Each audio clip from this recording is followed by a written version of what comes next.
Hi everyone, welcome back to Teams with Hugo.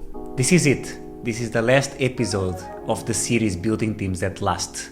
And before I begin, let me take the time to thank you for all your support, appreciation and insights over these last weeks. It has given me immense energy to share my insights and to get all the feedback from you.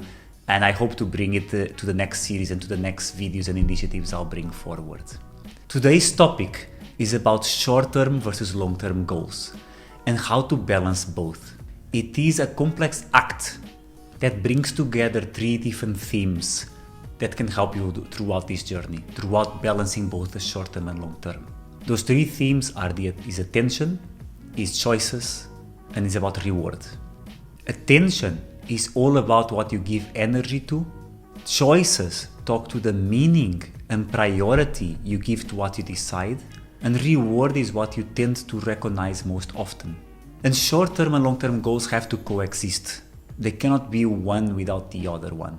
To build a successful and lasting team or even organization, you need to be able to get your team to focus on short-term wins, as well as to think about a long-term strategy and how it all comes together, how your team can become forward-thinking while being able to gain step by step on a short term. And to bring these three themes together, I'm going to share a story about each one of them. So a story about attention. And for this, we're going to go back to something we use every day. A smartphone. And more precisely, the iPhone. If you look at the iPhone history, and if you look at the founder, Steve Jobs, and all that Apple has been built, it's all about mastering attention. Steve Jobs was a great leader in terms of managing attention and being able to cope with both short-term wins and long-term strategy. When launching the iPhone, he made sure that the customers and the audience focus on the short term, focus on the importance of the iPhone for today, for the now. Not what happened before, not what the future holds, but on the exact precise moment of now. And that's what great leaders are able to do in balancing the short term and the long term. It's about being able to grasp and understand how the audience can put their attentions on the now. Also, if you look at the future of Apple and when Steve Jobs speaks about the different directions, you will notice that he handles one item at a time. He focuses on how the iPhone is a short-term win that Apple needs to enable a future, a new market of smartphones. He understands how the small piece of the puzzle can come all together. And that's the importance of attention, to be able to grasp and to move attention where it needs to be, one step at a time, either being on a short-term win or on a long-term strategy, but you handle them separately. Now on to the story about choices. And you're gonna keep on the path of smartphones, more precisely to Nokia. You know that Nokia is not today the household name that was once before. There was a time where Nokia was the pinnacle of mobile phones, even of great businesses. I still remember owning several Nokia models, some of them very sleek. And having a Nokia was also a message of a lifestyle, of being reliable, but also to be forward thinking, of connecting, of always having new features and games. Nokia was ahead of the game because of its balance of being able to win on the short term and also think about the long term strategy. And then it came Apple and all the subsequent competitors on the smartphone era, being it Samsung, Huawei and others. What happened with Nokia was a continuous choice to protect their market dominance. If you look at the history of Nokia, they chose over and over again to focus on the short-term wins, on how to protect their market share, on how to protect their dominance in a market, rather than to look into the long-term picture. And looking at Nokia, this is the biggest lesson we've got from it.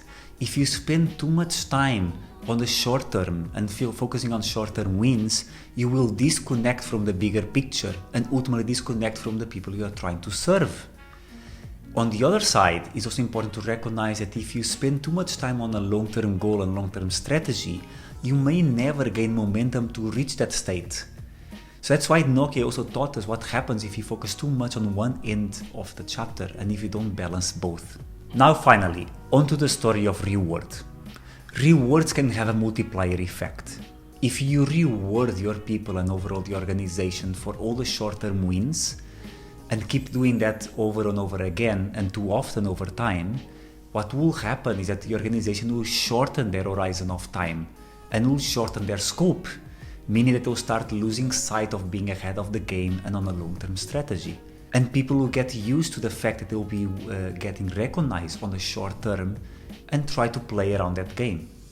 On the other side, if your organization focuses on long-term rewards, it might be too far off for the staff or for the people fighting for it and striving towards their long-term goal to feel rewarded along the way. And this is not something you will solve by both rewarding the long-term and the short-term. As you can see from the book written by Laszlo Bock, at the time Work Rules, that was talking about the Google culture and how Google built the infamous culture of high performance and high learning, you will notice he talks about nudges and peer reward. And that's the additional asset here when thinking about short-term and long-term. One of them is about nudges. People need to be reminded why they are here, their reason of existence in the organization, and need to have a small nudge in order to recognize their role in the organization, or even to ask for input for what they are doing, or recognizing a peer of theirs for their achievements. And that's why the peer rewarding is so important. It helps set the pace of the organization and let each other recognize not just the progress towards the long-term strategy, but also the short-term results and the short-term wins. Both of them are important, and that's why rewarding is a critical element to build the right habits. To recap, let's look into the three themes once again. It is a theme about attention, a theme about choice, and a theme about reward. And those are three critical elements that combined together can help you ensure that you have a great act of balancing short-term wins with long-term strategy. On a theme of attention, focus on developing people's ability to understand how their short-term actions generates long-term gains. They need to connect their individual purpose with a team purpose and a team organization on a frequent basis. The other one is to focus the attention on a single item at a time. Don't try to communicate effectively about long-term action and short-term wins. They need to be separate attention points. If you want to focus on short-term wins, do so. If you want to put your attention on long-term strategy, do so. But do so accordingly and use it wisely. On the theme of choices, you need to make the bigger picture understandable. You need not to just show, but also engage every person on understanding how the small pieces fit into the overall puzzle. The other component of it is to focus on both on the long-term and short-term reporting. People need to be able to read, assess, and see how they both connect. Be transparent and show how the progress of the organization is on the long run, but also how the short-term wins help get there, and report on those. On the last topic and theme of reward, first, keep in mind that you need to do peer rewarding. Focus on your elements of the team rewarding each other, because then they set the right pace. And the other thing to keep in mind is to reward not just results, but especially behaviors. If you reward behaviors, you're going to form the right habits for people to drive short-term performance, as well as keep in mind how it fits in the overall picture and help everyone understand their role in the organization. And that's a recap for today. I hope you enjoyed the video series of Building Teams that Last. If you have any topics or suggestions on what the next series should be about, drop a comment below or share directly with me. As always, follow teamswithhugo.com on the different social media channels and visit our website for more resources.